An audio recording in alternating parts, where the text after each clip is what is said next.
Have you ever scrolled through your feed and seen something so wild, so out there, that you just had to wonder, why do people actually believe this? Well, today, we're diving deep into the fascinating and sometimes strange psychology behind conspiracy theories.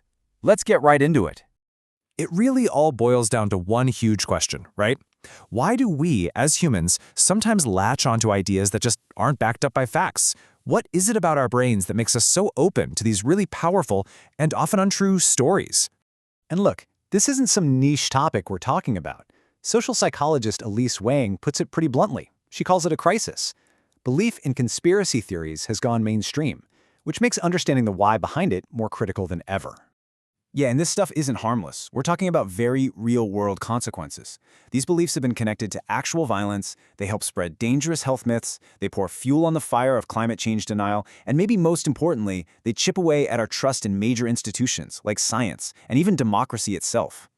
Okay, so if the stakes are that high, what's the appeal? Why do people get pulled in? To figure that out, we have to look inward, at our own psychology. Let's unpack the basic reasons our brains are often so drawn to these kinds of explanations. It all starts with something our brains do automatically. We're pattern-seeking machines. Seriously, we are hardwired to connect the dots and find order in what feels like chaos. It's a survival skill, you know? But that instinct can sometimes go into overdrive, making us see patterns and connections that, well, they just aren't really there. You see, these theories are so tempting because they tap into some really basic human needs. When the world feels confusing and out of control, they offer simple answers. They can give you a feeling of control. And they also create this powerful sense of belonging. You're part of an exclusive group that knows the real story. So you have our brains, which are already wired for this stuff. But what happens when you pour rocket fuel on that fire? Well, that's social media. The digital age has totally changed the game. Because on social media, these ideas don't just, pop up here and there. They spread like an absolute wildfire. The speed and scale are just unlike anything in human history. A single idea, true or not, can hit millions of screens in just a matter of hours. Now here's something that might surprise you. It's not who you might think. We're seeing these ideas take root with young audiences and even highly educated people. So why is that? Well, a big reason is social media algorithms. They create these echo chambers that keep feeding us content that confirms what we already think. It's like being in a room where the walls are just plastered with things that prove you're right, making it really hard to see any other point of view.